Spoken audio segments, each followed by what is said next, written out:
নমস্কার বন্ধুরা, সবাইকে গোপু সোনা চ্যানেলে সুস্বাগতম।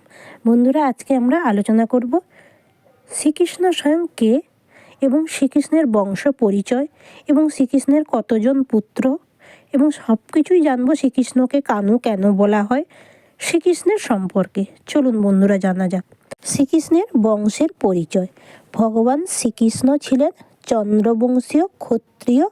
তার বংশ ললিতা শুরু হয় ব্রহ্মা থেকে।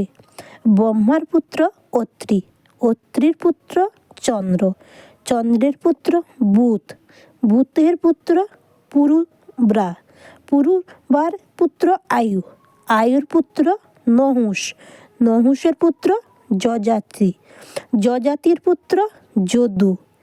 এই যদু বংশধরই হলেন যাদব বা যদুবংশ। এই যদুবংশের মোট সুরসেন রাজা ছিলেন। সুরসেন রাজার 10 জন পুত্র ছিল। তাদের মধ্যে শ্রেষ্ঠ ছিলেন বসুদেব। আমরা সবাই জানি বসুদেবের পুত্র ভগবান শ্রীকৃষ্ণ। শ্রীকৃষ্ণের জন্ম হয়েছিল জন্মাষ্টমীর দিন। শ্রীকৃষ্ণের বড় ভাইয়ের নাম ছিল বলরাম। শ্রীকৃষ্ণদেবের বোনের নাম ছিলেন সুভদ্রা। শ্রীকৃষ্ণ মহাভারত রচনা করেছিলেন। শ্রীকৃষ্ণের জন্ম হয়েছিল মথুরার কংসের কারাগারে। শ্রীকৃষ্ণের পিতার নাম ছিলেন বসুদেব। শ্রীকৃষ্ণের মাতার নাম ছিল দৈবকী। শ্রীকৃষ্ণের পালন করা বাবা মার নাম ছিল যশোদা মা এবং নন্দ বাবা। শ্রীকৃষ্ণ অষ্টম অবতার হিসেবে এসেছিলেন। শ্রীকৃষ্ণ হলেন স্বয়ং নিরাকার ব্রহ্মজ্যোতি। শ্রীকৃষ্ণই হলেন বেদের পরম ব্রহ্ম। শ্রীকৃষ্ণই হলেন জীবের চতুর্ভুজ পরমাত্মা। শ্রীকৃষ্ণই হলেন নিয়ন্ত্রণকারী পরমেশ্বর বা শ্রীকৃষ্ণই হলেন বিশ্বরূপ ধারণকারী এবং শ্রীকৃষ্ণই হচ্ছে বৈকুণ্ঠ ধামের নারায়ণ। মথুরা হচ্ছে শ্রীকৃষ্ণের জন্মস্থান। রাভেল হচ্ছে রাধারানীর জন্মস্থান। গোকুল হচ্ছে সুভদ্রা এবং বলরামের জন্মস্থান। ভাঞ্জি বন হচ্ছে রাধাকৃষ্ণের বিবাহ স্থান। দ্বারকা হচ্ছে শ্রীকৃষ্ণের রাজ্য আর বর্ষণা হচ্ছে রাধারানীর গ্রাম। ভগবান শ্রীকৃষ্ণের মোট কতজন পুত্র ছিল? ভাগবত পুরাণ এবং মহাভারত মতে শুধু রুক্মিণীর গর্ভে 10 জন পুত্র জন্মেছিল। পদ্মুম্ন, চারুবেদ, সুদেষ্ণা, চারুদেশ, চারুদেহ, চারুগুপ্ত, ভদ্রচারু, চারুচন্দ্র, চারুশ্রব্বা, চারুজয়া। সত্যভামার গর্ভে ছিল ভানু, সুভানু প্রভৃতি পুত্র। জাম্বুবতীর গর্ভে জন্মেছিল স্বয়ম্ভু। অন্যান্য রানীদেরও একাধিক পুত্র ছিল। শ্রীকৃষ্ণের 8 জন প্রধান রানী ছিল। রুক্মিণী ইনি দেবী লক্ষ্মীর অবতার, কৃষ্ণের প্রধান রানী। সত্যভামা ইনি ভূদেবী এবং ধরিত্রী দেবীর অবতার, শ্রীকৃষ্ণের প্রিয়তমা রানী। জাম্বুবতী ছিলেন তিনি জাম্বুবানের কন্যা, কৃষ্ণের রানী। কালিন্দী ছিলেন ইনি যমুনা নদী দেবী, কৃষ্ণের রানী। মিত্রবিন্দা ইনি অবন্তিপুরীর রাজকন্যা এবং কৃষ্ণের রানী। সত্য ইনি কৌশল রাজ্যের রাজকন্যা। ভদ্রা ইনি কৃষ্ণেরই আত্মীয় ছিলেন, তিনি স্বয়ংবরে তাকে পতি হিসেবে বরণ করে। লক্ষণা ইনিও একটি স্বয়ংবরে প্রতিযোগিতার মধ্যে কৃষ্ণের সাথে বিবাহ বন্ধনে আবদ্ধ হন এবং 16,108 জন যে রাজকন্যা ছিলেন, নরকাসুর নামে এক অসুর 16,100 জন রাজকন্যাকে অপহরণ করে বন্দি রেখেছিলেন। কৃষ্ণ যখন নরকাসুরকে বধ করেন তখন তারা শ্রীকৃষ্ণের কাছে অনুরোধ করে এবং তাদের সম্মান রক্ষা করার জন্য সম্মানের হাত থেকে রক্ষা পাওয়ার জন্য শ্রীকৃষ্ণ তাদের 16,108 জন স্ত্রীকে তার অধিকার দিয়েছিলেন। এবং ভগবান শ্রীকৃষ্ণকে কেন কানু বলা হয়? ভগবান শ্রীকৃষ্ণের অপর একটি পরিচিতি নাম হলো কানাই। এই কানাই শব্দটি পরবর্তীকালে রূপান্তরিত হয়েছে কানাই।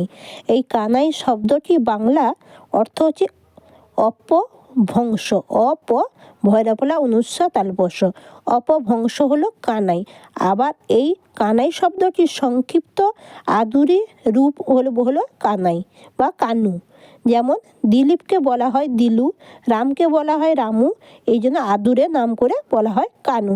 সুতরাং কানাই থেকে কানাইয়া, কানাই, কানু এই শব্দগুলি সব কৃষ্ণ শব্দেরই। যেমন হরি শব্দের অর্থ হলো হরণ করা, যিনি আমাদের জন্ম, মৃত্যু, জরা, ব্যাধি চিরতরে হরণ করে সচিদানন্দ, আনন্দ, পরম গতি দান করে। কৃষ্ণ শব্দের অর্থ যিনি প্রতিটি জীবকে মায়ার কবল থেকে আকর্ষণ করে নিজে নিত্য দাসের নিয়োগপূর্বক পরমান আনন্দ প্রদান করেন। শ্রীকৃষ্ণ হচ্ছেন পরমেশ্বর, ভগবান, পরম ব্রহ্ম।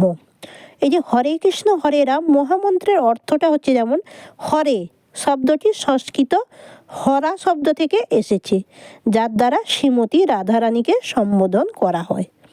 কৃষ্ণ শব্দের দ্বারা পরম পুরুষোত্তম ভগবান শ্রীকৃষ্ণকে বোঝায়। রাম শব্দের দ্বারা সর্ব আনন্দদায়ক শ্রীমান বলরামকে বোঝায়। হরে ভগবানের আহ্লাদিনী শক্তি শ্রীমতী রাধারানীকে সম্বোধন করা হয়। রাধারানী হলেন কৃষ্ণের অন্তরঙ্গ শক্তি তথা সবচেয়ে গোপনীয় শক্তি। তিনি কৃষ্ণের বাম পাশ থেকে প্রকাশিত। তিনি গোলকধামে সর্বপ্রথম শ্রীকৃষ্ণের আরাধনা করেছিলেন, তাই তিনি রাধা নামে প্রসিদ্ধ। হিন্দু শাস্ত্রগ্রন্থ অনুযায়ী শ্রীকৃষ্ণ মর্ত্যলোকে 125 বছর বেঁচেছিলেন। এই হরে কৃষ্ণ মহামন্ত্র জপ করলে মন, বুদ্ধি, চেতনা শুদ্ধ হয় এবং মৃত্যুর সময় নাম নিলে মোক্ষ নিশ্চয়ই। হরিনামে জপে ভক্তি এবং কৃষ্ণপ্রেম চৈতন্য লাভ করা যায়। যেমন ওং কৃষ্ণায় বাসুদেবায় হরয়ে পরমাত্মনে প্রণত ক্লেশনাশায় গোবিন্দায় নমো নমো। ওং মানে পরম ব্রহ্মের পবিত্র শব্দ।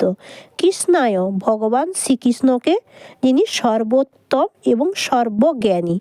বাসুদেবায় বাসুদেবের পুত্র শ্রীকৃষ্ণ দৈবকী এবং বাসুদেবের পুত্র।